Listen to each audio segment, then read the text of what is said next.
Bienvenidos a este nuevo tiempo de lectura bíblica. El día de hoy estamos comenzando un nuevo libro, el segundo libro del profeta Samuel. Pues en este libro vamos a ver principalmente la vida de David y también de la vida de su hijo Salomón.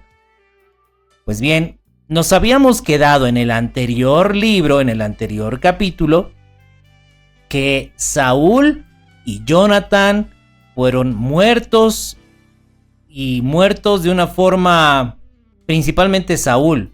Saúl fue, pues él se suicidó, es lo que nos dice el primer libro de Samuel. Pues bien, vamos a continuar sobre ese contexto. Que recordemos también que David estaba volviendo a Siclag. Recuerda que fue a perseguir a los amalecitas porque los amalecitas habían tomado a sus hijos y a sus esposas de todos los hombres de David y estaban yendo a recuperar, ¿verdad?, a sus familias. Después de recuperar a su familia, a las mujeres y a los niños, pues estaban volviendo a Siclag.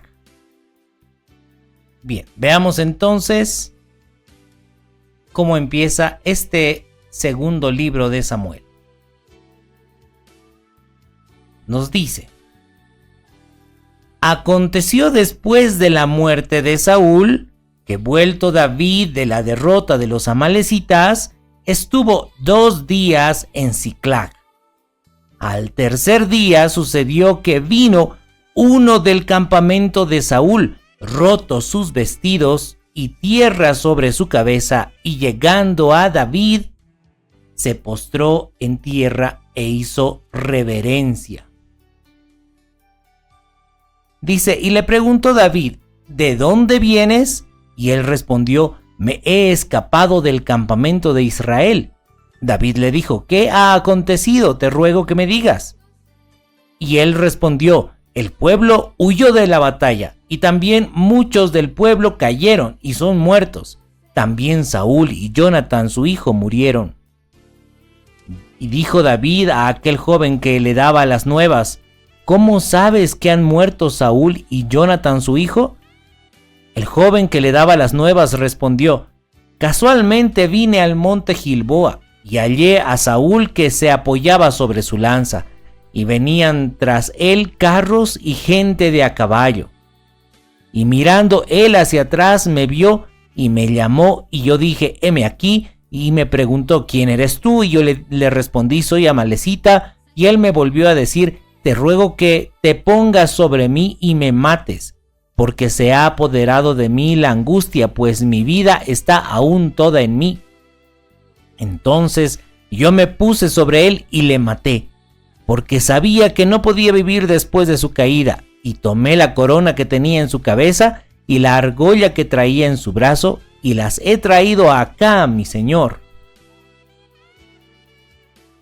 Bueno, es importante que recordemos que en aquellos tiempos, cuando Saúl perseguía a David, muchos de los del pueblo de Israel, de los hombres que estaban con David, incluso gente de otros pueblos, pensaban que David quería matar a Saúl. Es decir, si David tuviera la oportunidad de matar a Saúl, pues David lo mataría, ¿verdad? Recordemos que incluso en una ocasión uno de los siervos de los hombres que estaban con David decía, David, si tú no matas a Saúl, permite que yo lo mate. Querían matar a Saúl, entonces se entendía como que David quería que Saúl muriera, pero realmente David no deseaba la muerte de Saúl. En 2 oportunidades, David no mató a Saúl. 2 oportunidades en que David tuvo la oportunidad de matar a Saúl y no lo hizo porque él tenía temor del Señor, porque Saúl era un hombre ungido. Lo habían ungido con aceite para ser propiedad exclusiva de Dios y pelear las batallas del Señor. Recordemos aquel tiempo con el profeta Samuel. Pues bien, ahora este varón viene pero y le dice con toda tranquilidad a David: David, yo lo he encontrado a Saúl y Saúl estaba apoyado sobre su lanza, pero no estaba muerto. Y él me dijo: mátame porque ya no puedo con esta angustia. Entonces yo lo maté, dice. Este amalecita dice: yo lo maté. Y aquí está la corona, la argolla, todo lo que tenía el rey Saúl. Aquí está David. Aquí está mi señor David, le dice el amalecita. Y yo quiero proponerle algo, quiero sugerirle algo más bien. En el capítulo anterior, en el primer libro de Samuel, si nos vamos por un momento al primer libro de Samuel en el capítulo 31,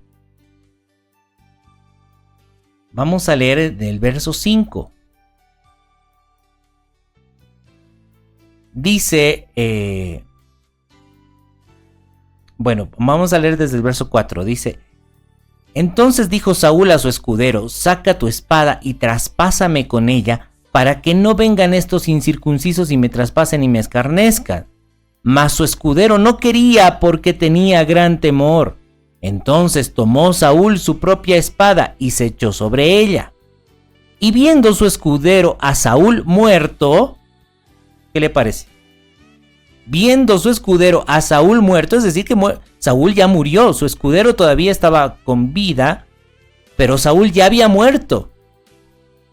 Él también, dice, el escudero también se echó sobre su espada y murió con él. Así murió Saúl en aquel día. Y ahora leemos en el primer capítulo del segundo libro de Samuel que hay una amalecita que viene diciendo a David: David, yo maté a Saúl. ¿Qué le parece? Como si fuera, digno de un premio.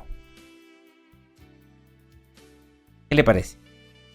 Ahí está, acabamos de leer en la palabra, en el capítulo 31 de 1 Samuel, dice que Saúl murió, es decir, se suicidó, se quitó la vida. Y ahora, en este segundo libro de Samuel, estamos viendo que, parece que este hombre amalecita venía a David diciendo: yo he matado al rey Saúl, aquí está la corona, mi rey y mi señor David. Tal vez este hombre estaba buscando reconocimiento de David. Tal vez este amalecita pensaba que David quería que Saúl muriera. Es lo que pensaría una persona egoísta, egocéntrica. Que muera Saúl para que yo tome el trono. Pero David no tenía ese corazón. ¿Qué le parece? Entonces dice: yo maté a Saúl. Dice el verso 10 de segunda de Samuel, el capítulo 1, verso 10, dice: yo entonces, dice la amalecita, me puse sobre él, sobre Saúl, y le maté, porque sabía que no podía vivir después de su caída, y tomé la corona que tenía en su cabeza, y la argolla que traía en su brazo, y las he traído acá, mi señor David, aquí está la corona, premiame. Entonces, ¿qué hizo David? Dice el verso 11. Entonces David, haciendo de sus vestidos, agarrando sus vestidos fuertemente, los rasgó.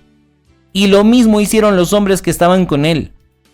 Y lloraron y lamentaron y ayunaron hasta la noche por Saúl y por Jonatán su hijo. ¿Qué habrá pensado este amalecita? Tal vez esperaba la reacción de David, que David le diga: qué bien que has matado a Saúl, ahora te voy a poner como segundo en mi reino, no sé. Pero este amalecita fue casi presumiendo: yo maté a Saúl. Entonces David y los que con él estaban lloraron, lamentaron y ayunaron hasta la noche por Saúl y por Jonatán su hijo. por el pueblo de Jehová y por la casa de Israel, porque habían caído a filo de espada. Y David dijo a aquel joven que le había traído las nuevas: ¿de dónde eres tú? Y él respondió: yo soy hijo de un extranjero amalecita. Y le dijo David: ¿cómo no tuviste temor de extender tu mano para matar al ungido de Jehová? Entonces llamó David a uno de sus hombres y le dijo: ve y mátalo. Y él lo hirió y murió el amalecita.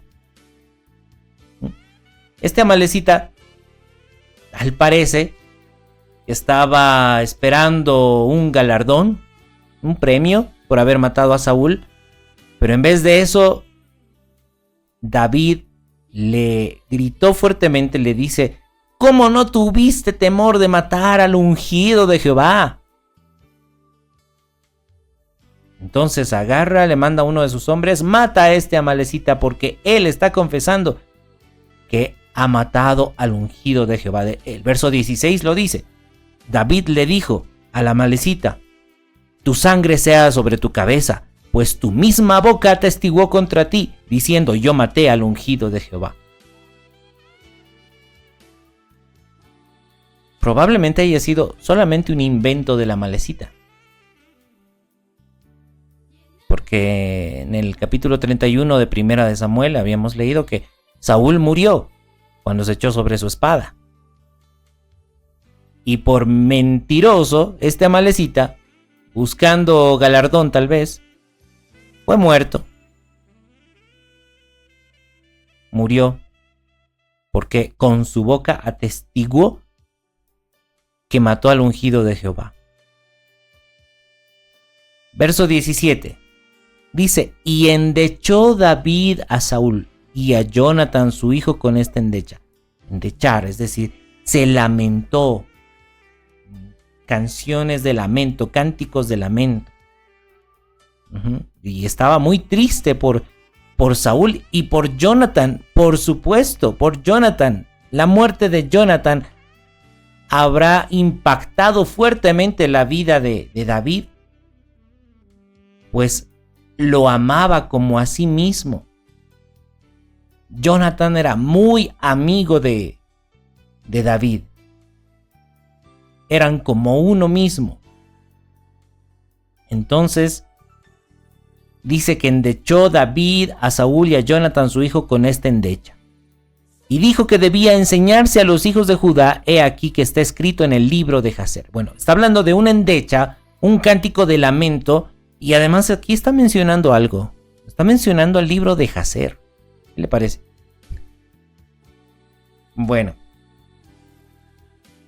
Esta es la segunda vez que estamos leyendo. Recordemos que en el libro de Josué también se nos había mencionado el libro de Jaser.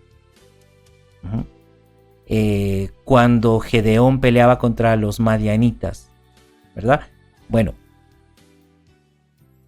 pues tal parece que antes había un libro de Jaser, que por supuesto no lo tenemos ahora en la Biblia. Ese libro de Jaser es un libro perdido. Y quisiera avisarle también que es importante tener cuidado.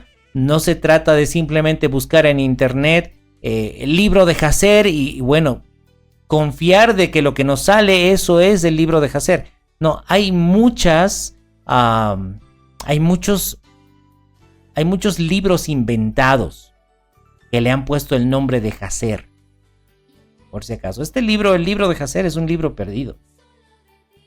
Tal parece que era un libro histórico donde se escribían cánticos, endechas, poesías, bueno,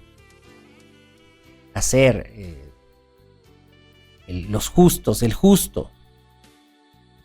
El libro de Jaser es el libro del justo. Pero está perdido ese libro, ¿sí? Así que si se va a meter a internet y va a tratar de encontrar, de buscar el libro de Jaser, tenga mucho cuidado. Lo más seguro es que no sea el libro de Jaser, sea cualquier invento.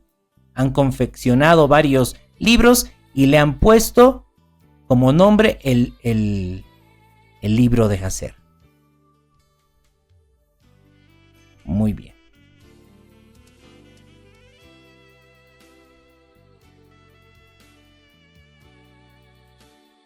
Muy bien, continuamos entonces. Dice,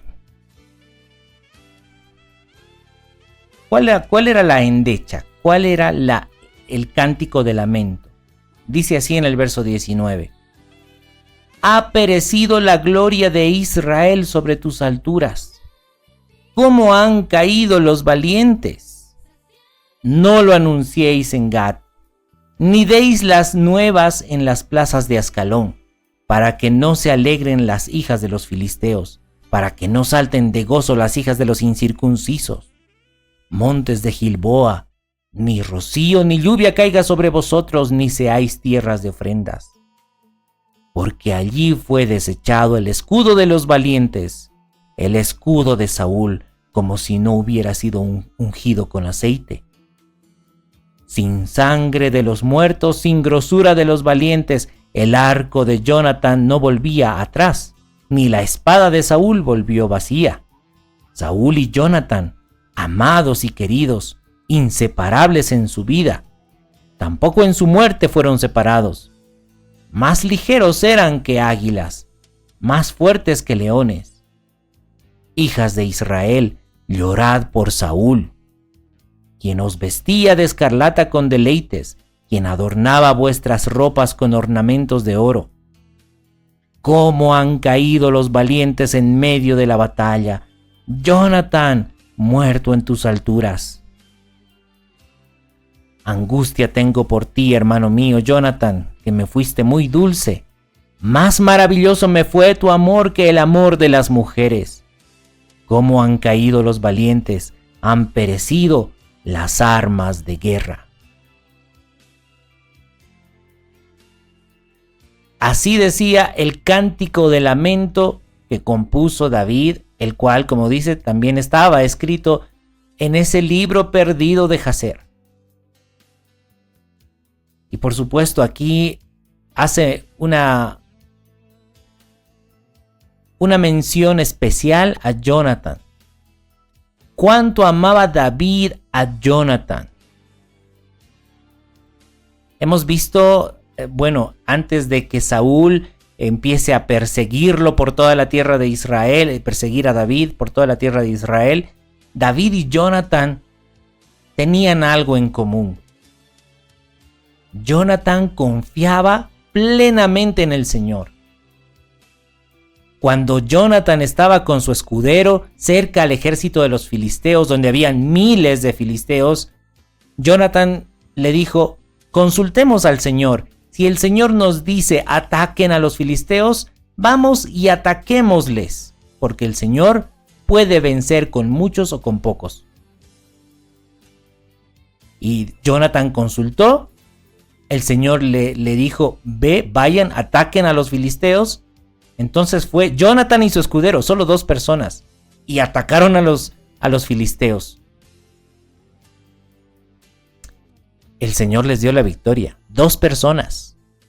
2 personas contra miles de filisteos.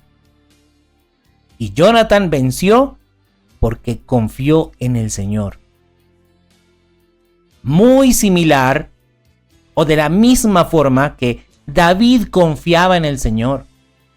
Y no solamente porque David haya matado a Goliat, sino que también David libró muchas batallas. ¿Sí? David peleó con 600 hombres contra multitudes de amalecitas y venció. Y vamos a ver a lo largo también de la historia que David pone su confianza en el Señor. Antes de cada batalla, David consulta: Señor, ¿nos darás la victoria? Si el Señor dice: vayan, les voy a dar la victoria, Jonatán no pone su confianza en las armaduras, en sus espadas, en su fuerza, en la multitud de los hombres de su ejército. No, pone la confianza en las palabras de Dios. Y eso era lo que tenían en común David y Jonatán. Los 2 eran hombres de fe. Por esto es que los 2 eran como uno mismo. Por eso es que se amaban. Por eso es que hay amor fraterno, amor de familia. Y ese es el amor que también debe haber en la iglesia de Cristo. Si nosotros confiamos en el Señor Jesús, obedeciendo sus palabras, obedeciendo las enseñanzas de Cristo, y cada uno estamos enfocados en el Señor Jesús, caminando sus pisadas, entonces va a haber amor verdadero entre nosotros. Entonces va a haber esa unidad que hubo entre Jonathan y David. Por eso ejercitémonos en la palabra de Dios, ejercitémonos en la obediencia a Cristo. Toda alma que no obedezca las palabras del Señor Jesús será desarraigada del pueblo, dice el libro de Hechos capítulo 3, verso 22. Ejercitémonos en la obediencia. El Señor Jesús dice: yo he dado la vida por mis amigos. Mis amigos son los que hacen lo que yo mando. No cualquiera es cristiano, no cualquiera es del cuerpo de Cristo, sino solamente aquellos que caminan en obediencia fiel a las palabras del Señor Jesús. El Señor Jesús decía: ¿quiénes son mi madre y mis hermanos? Estos que oyen la palabra de Dios y la ponen en práctica. Estos son mi hermano, mi hermana y mi madre. Recuerda, ellos son la familia de Cristo. Ellos son verdaderos hermanos. No cualquiera es hermano. No cualquiera es hermano. Solo aquellos que oyen la palabra del Señor y la ponen en práctica. Y entonces van a poder ser uno, así como hemos visto que David y Jonathan eran uno. Ese es un amor fuerte, porque viene directamente de Dios. Muy bien. Hasta aquí el capítulo 1 del segundo libro de Samuel. Como siempre, espero que haya sido de mucha bendición para su vida. Me despido mandándole un fuerte abrazo. Que la paz del Señor esté sobre usted y sobre su casa. Nos despedimos entonces y nos encontramos, Dios mediante, en el próximo capítulo.